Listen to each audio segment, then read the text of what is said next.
Hello my soldiers, welcome to my YouTube channel.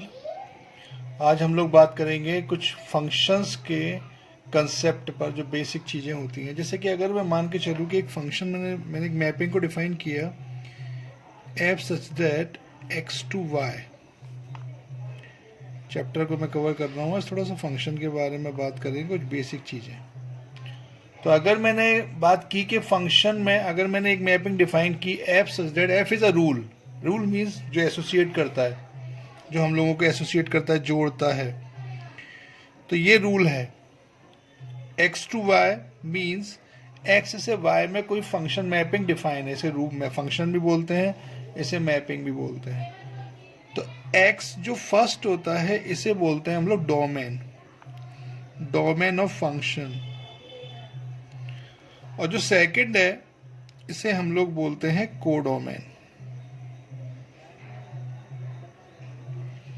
Generally codomain को हम लोगों को फाइंड नहीं करना होता है, कोडोमेन ऑलरेडी प्रोवाइड किया जाता है, डिफाइन मतलब ऑलरेडी प्रोवाइड करते हैं, ये हमें गिवन होता है। इसके बारे में हम लोगों को कोडोमेन निकालने की जरूरत नहीं पड़ती, और नहीं दिया हो तो हम लोग रियल नंबर एज्यूम कर लेते हैं।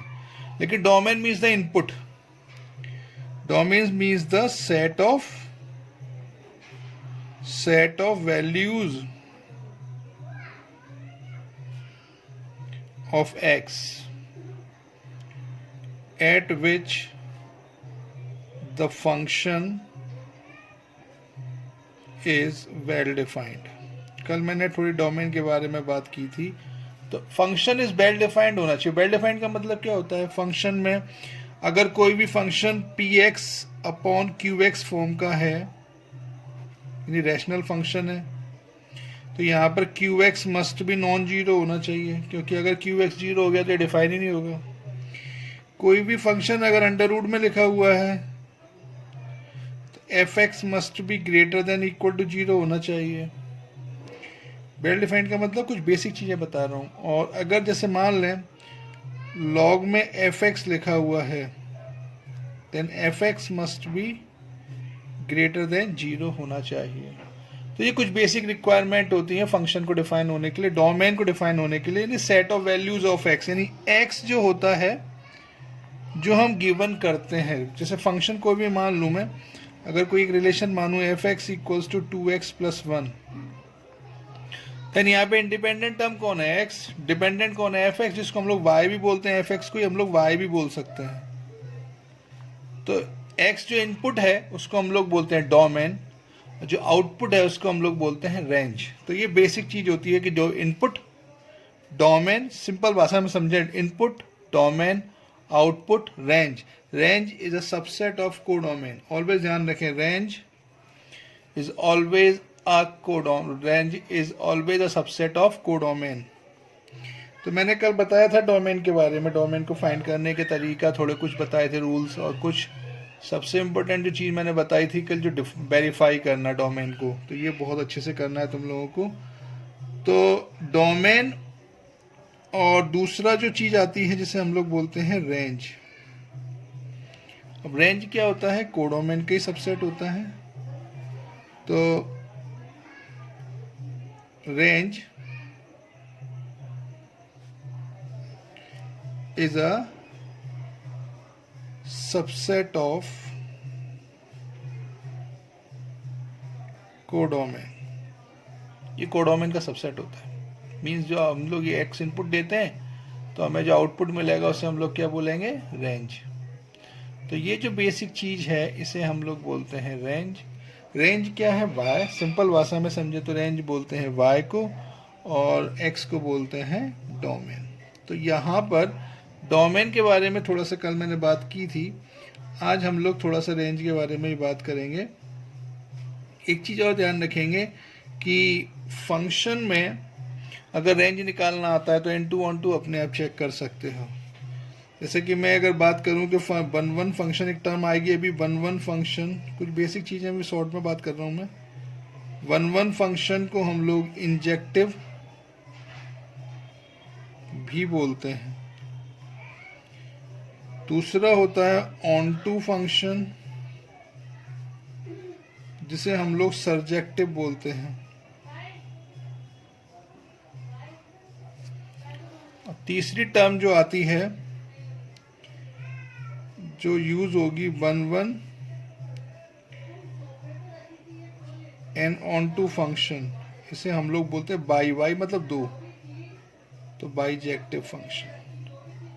तो ये तुम लोगों को पता होना चाहिए कि 1 को अगर कभी एग्जाम में दे तो 1 मतलब इंजेक्टिव। इंजेक्टिव कहे तो समझ जाना 1 पूछ रहा है, सर्जेक्टिव कहे तो वो ऑन टू पूछ रहा है, और 1 ऑन टू कहे तो वो नहीं, बाईजेक्टिव कहे तो समझ जाना वो तुमसे 1 ऑन टू फंक्शन के बारे में पूछ रहा है।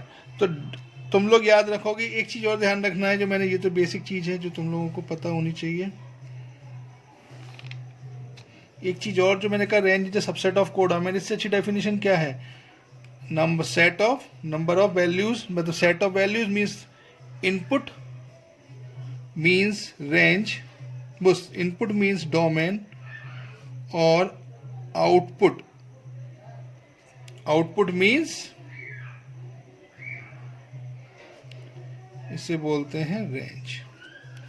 तो आउटपुट जो है उसे रेंज बोलते हैं, और इनपुट को हम लोग क्या बोलते हैं, डोमेन। ये चीज ध्यान रखेंगे। आउटपुट जो मिला, जैसे मैंने x को इनपुट दिया, यहां पर मैं y की वैल्यू, x की वैल्यू 1 दे दूं, तो y कितना मिलेगा, 2 × 1 + 1 मीन्स y आ जाएगा 3, रेंज हो जाएगी। तो जो रेंज है वो आउटपुट है, और जो इनपुट है उसे हम लोग बोलते हैं डोमेन। तो ये दो चीजें मुझे लगता है क्लियर हो गई होंगी। और तीसरी चीज जो मैंने बताना चाह रहा था, ये किसी भी फंक्शन में अगर वो कुछ बेसिक फंक्शन के बारे में बात करें, कि जैसे मुझसे कुछ बेसिक फंक्शन उसने दिया,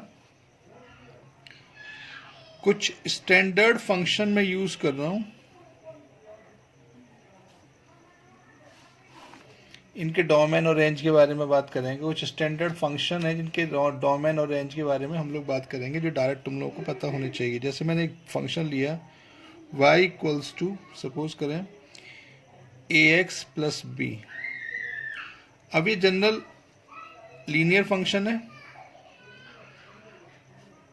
ये लीनियर फंक्शन है। तो लीनियर फंक्शन कभी भी कुछ भी दे तो उसका डोमेन ऑलवेज होता है ऑल रियल नंबर, और रेंज भी होता है ऑल रियल नंबर। ध्यान रखेंगे, डीएफ का मतलब होता है डोमेन ऑफ एफ, वाई कहें या एफ एक्स कहें, फंक्शन एक ही बात है। आर एफ का मतलब रेंज ऑफ एफ। तो जो y = ax + b है, जिसे बोलते हैं लीनियर फंक्शन, तो लीनियर फंक्शन का डोमेन और रेंज दोनों ही ऑल रियल नंबर होता है। अच्छा, एक चीज इसमें ध्यान रखें, कभी भी कोई भी फंक्शन ऐसा हो जिसे हम लोग बोलते हैं, जैसे मान लो मैंने लिखा कांस्टेंट फंक्शन, यानी f(x) = मैंने मान लिया c, या f(x) या y = c, और कोई भी कांस्टेंट y = 2, y = 100, कुछ भी कहें, तो मैं कहूंगा इसका डोमेन क्या होगा, ऑलवेज ऑल रियल नंबर। कुछ भी रख दो, 1 रख दो, 2 रख दो, 3 रख दो, यहाँ भी तो अगर a को 0 कर दें तो ऑब्वियस होते हैं कांस्टेंट फंक्शन बन जाएगा। तो यहाँ पर 1 रखें, 2 रखें, 3 रखें, लेकिन ऑलवेज आएगा कितना, आउटपुट कितना आएगा, c। यानी यहाँ पर जो रेंज होगा वो एक सिंगल एलिमेंट होगा, जिसे हम लोग बोलेंगे c। तो इसे कर्ली ब्रैकेट में लिखा जाता है, इसे set of values of x, set of values of y, range. तो यहाँ पर जब हम लिखते हैं तो ये चीज़ तुम लोगों को दिमाग में रखनी है कि कांस्टेंट फंक्शन अगर दिया है तो कांस्टेंट फंक्शन का जो डोमेन होगा और रेंज होगी वो भी तुम लोगों को पता होना चाहिए। अक्सर एग्जाम में डोमेन और रेंज एक कांस्टेंट फंक्शन के बारे में पूछ लेते हैं ना, हमें पता ही नहीं होता कि इसकी डोमेन और रेंज क्या है। तो कांस्टेंट फंक्शन का डोमेन और रेंज भी तुम लोगों को याद होना चाहिए। ये फ्रीक्वेंट चीज़ें पूछी जाने वाली चीज़ें। उसने कह दिया y = या f(x) = 2 या f(x) = 100, इसका उसने पूछा कि इसकी रेंज क्या होगी। सपोज करो एग्जाम्पल, फॉर एग्जाम्पल उसने मुझसे पूछा कि फंक्शन है f(x) = 100। अब ये कांस्टेंट फंक्शन है, अब यहाँ पे कुछ भी पुट कर लो, इसकी रेंज क्या होगी, ऑलवेज एक एलिमेंट होगा सिंगल, वो क्या होगा, 100। तो जो भी यहाँ पे दिया होगा वही हमारी रेंज बन जाएगा। ये ध्यान रखेंगे इस टाइप के क्वेश्चन में। तीसरी कैटेगरी जो आती है, उसने तुमसे कहा कि y = 1/ax + b, 1 upon linear function. ध्यान रखेंगे, रेंज में बड़ा ध्यान रखना पड़ता है, डोमेन में कोई ज़रूरत नहीं होती। तो इसका डोमेन क्या होगा? तो इसका डोमेन जो होगा वो होगा ऑल रियल नंबर एक्सेप्ट, मैंने क्या कहा था कि जिस पॉइंट पर डिनोमिनेटर कांट बी जीरो, यानी डिनोमिनेटर जीरो नहीं होना चाहिए, तो इसमें से डिनोमिनेटर को जीरो कर दो। तो मैंने कहा ए एक्स प्लस बी अगर जीरो हो जाएगा तो एक्स की वैल्यू कितनी आ जाएगी? माइनस बी अपॉन ए। यानी अगर हम ऑल रियल नंबर में से माइनस बी अपॉन ए को हटा दें तो यही हमारा क्या बन जाएगा? डोमेन। मैंने क्या कहा कि डिनोमिनेटर को जीरो नहीं होना चाहिए, और जिस पार्ट पर डिनोमिनेटर जीरो है उसको हटा दो तो इसका डोमेन बन जाएगा। तो ऑल रियल नंबर माइनस, मतलब एक्सेप्ट माइनस बी अपॉन ए, क्योंकि इसको जीरो किया तो एक्स की वैल्यू कितनी आएगी? माइनस बी अपॉन ए। तो इसको हटा देंगे तो इसका डोमेन बन जाएगा।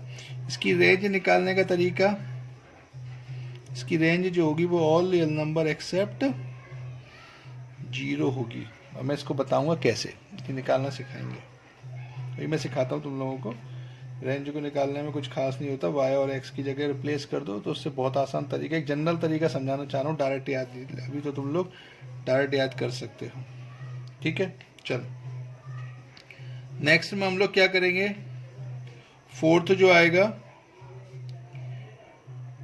फोर्थ में मैंने कहा y equals to a x plus b upon c x plus d, c x plus d. यानी कि यहाँ पर क्या होगा कि अगर मैं इसको क्वेश्चन को सॉल्व करना चाह रहा हूँ तो मेरे पास दो चीज़ें होंगी, ये लीनियर अपॉन लीनियर की फॉर्म है। तो लीनियर अपॉन लीनियर की तो ऊपर से तो हमें कोई मतलब ही नहीं है, तो हमें डर ही नहीं है, हमें टेंशन कहाँ से होती है? डिनोमिनेटर से, बिकॉज ये वाली फॉर्म बन गई P x upon Q x की। तो मैंने कहा कि इस फॉर्म में इसका डोमेन क्या होगा? तो इसका डोमेन होगा ऑल रियल नंबर एक्सेप्ट, जिस पॉइंट पर ये जीरो हो रहा है। कौन जीरो हो रहा है? सी x plus d. C x plus D को जीरो करोगे तो क्या आएगा? एक्स की वैल्यू माइनस डी अपॉन सी। यही हमारा बनेगा इसकी रेंज। तो यानी कि वो डोमेन, इसका डोमेन ये बनेगा जिस पॉइंट पर ये डिनोमिनेटर जीरो हो जाएगा, यानी माइनस डी अपॉन सी। तो ये तो हो गया मेरा डोमेन। अब मैं बात करूंगा रेंज। रेंज निकालने का लीनियर अपॉन लीनियर में बड़ा आसान सा तरीका होता है, मैं एक जनरल तरीका समझाऊंगा, लेकिन फिर भी इस फॉर्मेट में का अगर जो बहुत ज़्यादा फ्रीक्वेंट, इवन आईआईटी के क्वेश्चंस में भी देखोगे तो ये फ्रीक्वेंट पूछे जाने वाला क्वेश्चन फॉर्मेट है। रेंज में बहुत लिमिटेशंस हैं क्वेश्चन पूछे जाने की, तो अगर ये क्वेश्चन आता है तो करना कुछ नहीं होता है, इसकी रेंज जो होती है वो all real number except coefficient of x, और कोफिशिएंट ऑफ एक्स पकड़ लो, यानी कि ए अपॉन सी, इसको बाहर कर दो। इसका तरीका ऐसा क्यों होता है ये मैं भी डिस्कस करूंगा ये सब चीज़ें, लेकिन अभी सिर्फ समझ लो कैसे कि रेंज निकालनी है। डोमेन तो तुम्हें पता ही है, डिनोमिनेटर को जीरो कर दो। डिनोमिनेटर डोमेन में रूल फिक्स है, रेंज में रूल लगातार क्वेश्चन की कैटेगरी के हिसाब से रूल चेंज होते जाते हैं। तो ये लीनियर अपॉन लीनियर अगर फॉर्मेट है तो हम लोग क्या करते हैं इसकी रेंज के लिए? All real number except coefficient of x पकड़ते हैं। तो ऊपर वाला कोफिशिएंट कितना है? ए। नीचे वाला कोफिशिएंट कितना है? सी। यानी ऑल रियल नंबर एक्सेप्ट ये बन जाएगा ए अपॉन सी। ठीक है, चलो अब बात करें जरा फिफ्थ। मैंने बताया, मान लो मैंने यहाँ पर एक लिया y equals to a quadratic function. Quadratic function है, यहाँ पे क्या होता है? A must be non zero, because ये अगर ये जीरो हो गया तो लीनियर बन जाएगा, और ए बी सी तीनों क्या है? रियल, बिकॉज हम लोग सिर्फ रियल वैल्यूड फंक्शन की बात करते हैं, इसके अलावा कोई भी बात नहीं करते। इसका डोमेन तो फिक्स है ऑल रियल नंबर, क्योंकि रियल नंबर पर ऑल रियल नंबर इसकी डोमेन बन जाता है, बिकॉज डिनोमिनेटर नहीं है। डिनोमिनेटर नहीं है तो हमें कोई भी डर नहीं है, तो यहाँ पर हमें कुछ भी सोचने की जरूरत नहीं है। नेक्स्ट पार्ट बात करें इसकी रेंज। इसकी रेंज दो चीज़ों पर डिपेंड करती है। अच्छा, मैं यहाँ पर एक चीज़ बना देता हूँ जिससे कि तुम लोगों को डाउट थोड़ा भी ना आए। ये अब मैं इसकी रेंज की बात करना चाह रहा हूँ, तो रेंज क्या बनेगी? देखें, रेंज के केस में यहाँ पर क्या होता है कि अगर ए ग्रेटर देन जीरो है तो ये बनेगा 4ac minus b square upon 4a to infinity, ये इसका बनेगा रेंज, अगर a पॉजिटिव है, बिकॉज ये अपवार्ड पैराबोला बनेगा। और अगर a निगेटिव है देन ये क्या हो जाएगा, जस्ट उल्टा हो जाएगा, बस और कुछ नहीं होगा। तो minus infinity to 4ac minus b square upon 4a। इतना तुम लोगों को ध्यान रखना है, इफ a लेस देन 0 और इफ a ग्रेटर देन 0। ध्यान रखेंगे जब भी a पॉजिटिव होता है, a पॉजिटिव होता है तो इसका जो ग्राफ होता है वो अपवार्ड पैराबोला बनता है। अपवार्ड पैराबोला बनेगा तो जो इसकी रेंज होती है उसमें क्या होता है कि ये ऊपर की तरफ जाता है, इसको बोलते हैं इसका टर्निंग पॉइंट, ये वर्टेक्स। तो वर्टेक्स हमारा ये होता है। तो यहाँ पर क्या होता है कि ये जो पॉइंट है y की वैल्यू, रेंज मतलब y की वैल्यू, तो यहाँ से ये देखो ये इसका मिनिमम होगा, इसके नीचे तो ग्राफ जा नहीं रहा ना, तो ये इसका मिनिमम है, ये इसका मैक्सिमम है। लेकिन जब इसी में a लेस देन 0 होता है, ये a ग्रेटर देन 0 के केस में होता है, और इसी में अगर a लेस देन 0 होता है तो ग्राफ जस्ट उल्टा हो जाता है और कुछ नहीं होता।